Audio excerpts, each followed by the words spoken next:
It is one day before season 14. We have a suggestions box episode where you guys leave good suggestions for the game of Overwatch, and we decide if we like them, dislike them, or if it needs more cooking on a gas stove for a little bit of hot pot. First one of the week, suggestion: there should be an option where you can choose certain VA languages for characters. For example, I play in Spanish, but I actually love to hear Hazard's voice with its intended accent in English without having to lose certain characters' voices. Some of the VAs are already just go to English for some reason, regardless of having it in Spanish.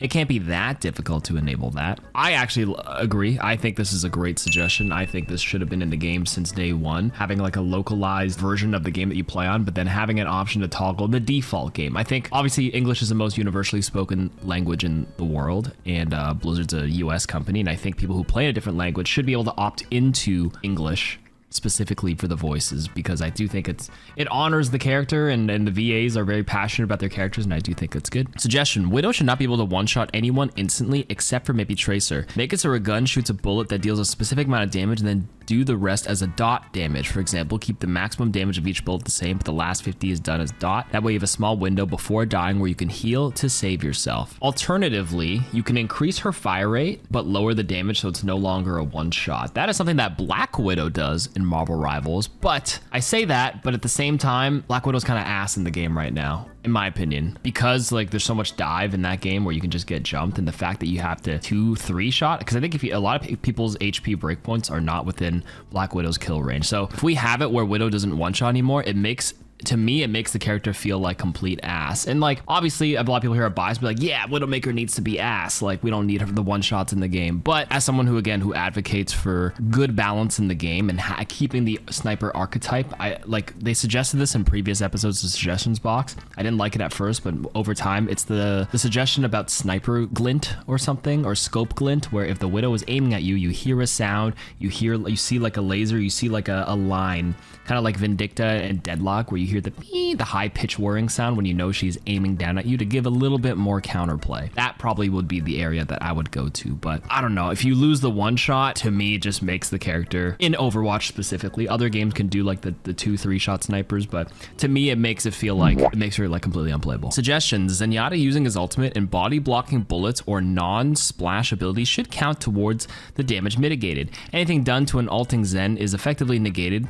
This is why I think it should count. Zen does not get enough credits for this kind of plays. Insert link to clip where Jonak takes Gesture Rein Charge saving mono. I remember that clip. That's from King's Row, a classic Zenyatta tip to body block for the team. I mean, I have nothing against this. More of a scoreboard stat padding thing, to show damage mitigated. Why not? I think Doom's Punch and Rein Charge should counter Mauga's Charge. If we want to talk about maintaining character identity, it feels fitting that those three could counter each other's movement abilities. I'm kind of down for this change, to be honest with you. But then what about Orisa fortifying? Because like the reason why it doesn't work is because Mauga, when he charges, he has the unstoppable status effect on him, which is the same as Orisa's fortify, where he cannot be CC'd at all. This is an interesting direction to nerf him, but like that's not even his biggest problem. Mauga's biggest problem is obviously his design, where he has to shoot tanks to maintain himself or sustain himself as a tank with all that lifesteal. But like this interaction would nerf him. I mean, I'm not totally against it. I'm sure, why not? You should probably include Brig in that too then, or maybe Bob as well if you bob into him. Yeah, why not? Suggestion: give Mercy a new ability called Pacify. It'll be a projectile that when it hits an enemy reduces the damage they deal by X% for a short duration. Could be a little added utility for her that I think fits her archetype of a pacifist, but it wouldn't be insanely broken. To me, when you first, I don't know if it's just me, when I first read that, I thought it would be like she chucks out those little like those baby suckers, a pacifier to literally shut your teammate up when they're being babies on your team, or to like throw them in the enemy's faces to make their voice lines muted or something. That was my first instinct. Now for the actual game suggestion, so they experimented with this with the Necrotic Orb for Moira in the 2022 Overwatch 2 beta around May, I think, April, May, around that time. Necrotic Orb was not very well liked. Anytime you have a damage reduction debuff on the enemy team, it makes it very unintuitive in a game that's 8 years old on what can kill and what can't kill. When you do like a percentage reduction, things that you thought would kill no longer kill, and it feels really, really bad on the offensive part, and I think it would upset more people than make people happy.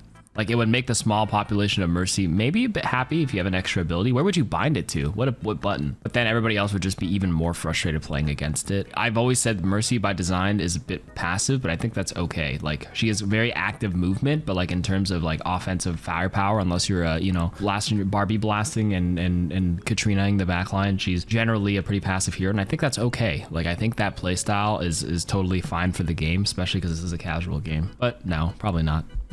Suggestion: if you leave a quick play match, you get in the backfill queue next time you queue up. Oh, yeah, I'm about it.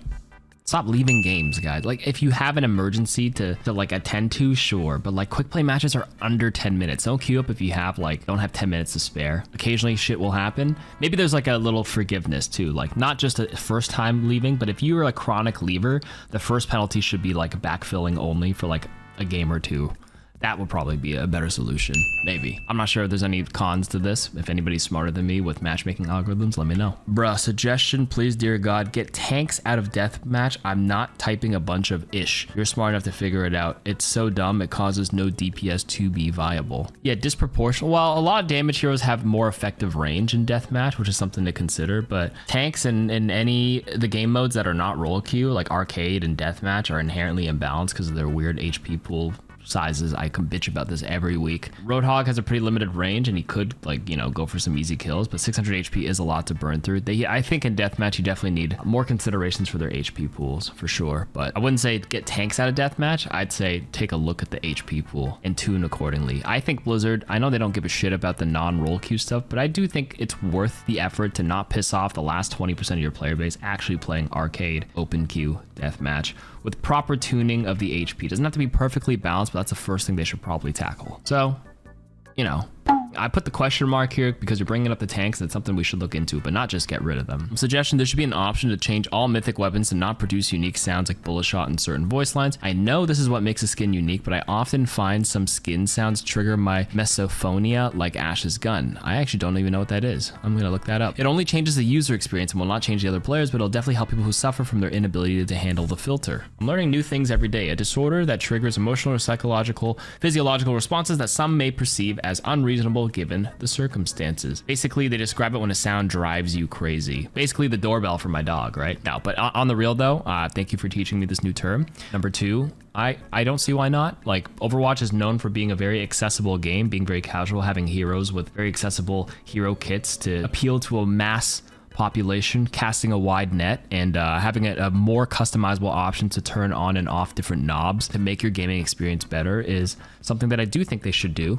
Whether they do it or not is a different question or a different story, but I do think it's worth putting in the resources to do it, to help players like you out. Suggestion: the Overwatch 2 menus are over-engineered to shit. Why is options off the main menu? They need to be redone along with the end of game flow. There should be a hotkey to bring up your current queue or a new one from anywhere in the menu, as well as a hotkey to bring up the last scores match scoreboard. F1 currently brings it up if you're in the end of the match progression screen, but not after that. Over-engineered. Options are not in the main menu. Yeah, you have to hit escape and do it. They should definitely have, is it? Wait, no. See, these are like UI UX things that like, I guess I don't really realize until like somebody like points it out as a problem. And I'm like, wait a minute, you might be onto something. I mean, they've gone through many iterations of their main menu and their UI UX stuff, but I feel like, is it just me or did like other games kind of copy Overwatch's screen because their design was actually well done? I could have sworn when Valorant revamped their page, people were like, whoa, like Valorant is copying Overwatch. Like they did that. Sorry, I'm looking up the main menu. Oh yeah, it's not. It's play, heroes, shop, battle pass, social, career challenge, profile, challenges, progression. Yeah, they could probably have a settings thing. I don't think it would hurt to have that down there. They're definitely missing a few things. Patch notes, like they don't want to overclog the left menu, so that's why they keep a couple of stuff by hitting escape. But there should be, oh, I guess on the bottom right, it tells you ESC escape to hit the menu, but it's not that intuitive. Maybe like a symbol, like a gear icon or something like that. Another button on the left side that says menu to reopen that. Because right now I'm looking at the main menu screen and the secondary page to open like patch notes, social, options and all that settings is by hitting the escape, but it's all the way on the bottom right. So that part maybe needs to be tweaked, but I'm obviously not a UI UX designer, but I agree from a noob consumer casual standpoint, I think it should be more legible. So yeah, sure. Suggestion, add a coach role to the game where randoms can spectate and advise the team what to do. Also give coach 1 timeout per round to talk to the team. Absolutely not. What are we cooking here? This is where people run into sniping and ghosting, where you just have somebody spectate the other team and just feed information for your team. No thank you. Suggestion, if Sigma doesn't catch anybody in his ult, give him a voice line that says, what the Sigma? I mean, I'm down. Yeah, good line. Sigma grind. You need to also say that. I'm on the Sigma grind. Suggestion, add an FOV slider on console. The narrow field of view makes playing Winston difficult. I always lose enemies when jumping on them or using Promo Rage. Today I learned you have no FOV slider on console. That sucks. Why don't they have it? Is it a limitation because of the screens? Who knows? But I would say yes. Suggestion, Illari's healing pylon should be reworked into something similar to Symmetra's turret, where she can deploy 3 mini healing pylons with proportional healing for more healing versatility, because Illari feels like a crappy DPS character instead of a support whenever her healing pylon is broken. I disagree. I think Illari's healing beam, the secondary fire, is incredible. It's the highest HPS in the game. It's on a short window, but it's at 120 HPS, or is it nerfed to 105?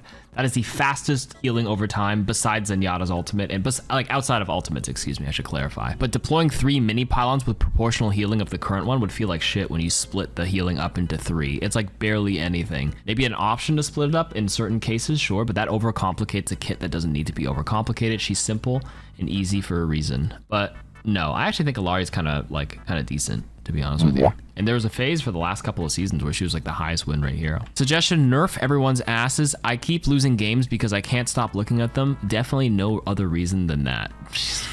And please don't play Cloak and Dagger in Marvel Rivals in third person. What do you mean you can't? What do you mean you can't even see people's asses? This is a first person shooter. If a Widowmaker's ass is facing you, she's dead. Widowmaker is always going to be looking at you face first because with their sniper in your face. Suggestion, get rid of the flashpoint speed boost and just have the players spawn closer to the exit door instead. I don't know why sometimes you spawn all the way back in that huge spawn room. It takes 3 blinks with Tracer just to get to the door. Seems like trading in one solution for another solution. That is something they probably could have cooked before already adding it, but now that there's already a speed boost on the front, that seems redundant because that just speeds up the map a little too much in my opinion if you can spawn in the front and you get the speed boost. But now if your suggestion where you spawn closer and remove it, it's just like there's no difference. It like net cancels or equalizes out, excuse me. So no point at this point. That's something that needs to be addressed like 2 years ago when they first made the game mode.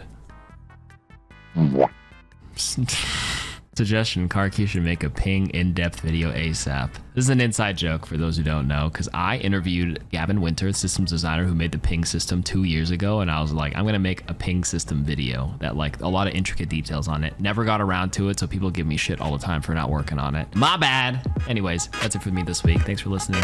See you tomorrow for season 14.